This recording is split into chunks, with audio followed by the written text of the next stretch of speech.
விஜய்க்கு பயங்க. ஏன் தெரியுமா? நீங்களே பாருங்களேன். விஜய் கட்சி ஆரம்பிச்சதுலேருந்து அவர் மேல பல விமர்சனங்கள் அவதூறு பரப்பிக்கிட்டே இருக்காங்க. ஸ்டார்ட்டிங் கட்சி ஆரம்பிக்கிறேன்னு சொன்னோனே, ஏன் இந்த வேலை நடிக்க வேண்டியதுதானேன்னு சொன்னாங்க. அதுக்கப்புறம் கட்சி ஆரம்பிச்சாரு. கட்சி ஆரம்பிச்சதுக்கப்புறம் இவர் பிஜேபியோட பி டீம்னாங்க. அது இல்லைங்கிற விதமா மாநாட்டிலேயே தன்னோட கொள்கை எதிரியா அறிவிச்சாரு. அதுக்கப்புறம் கரூர் சம்பவத்துக்கு அப்புறம் அவ்வளோதான் இன்னும் வரமாட்டாருன்னாங்க. திரும்பி எந்திரிச்சு வந்தார் அத்தனை இழப்புகளுக்கு பின்னாடி.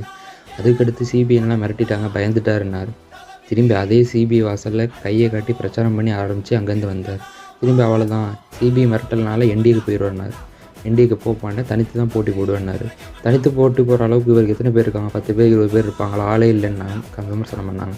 அதுக்கும் பதில் சொல்கிற விதமாக இன்றைக்கி 234 தொகுதிக்கு வேட்பாளர் போட்டு தனித்து நிற்கிறாருங்கிறதே பெருசு.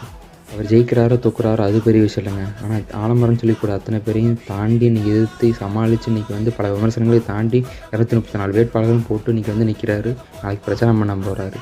இதுவே பெரிய விஷயம் தான். இதை பற்றின உங்கள் கருத்தை கமெண்ட் பண்ணுங்கள், லைக் பண்ணுங்கள், ஷேர் பண்ணுங்கள், மறக்காமல் சப்ஸ்கிரைப் பண்ணிடுங்க.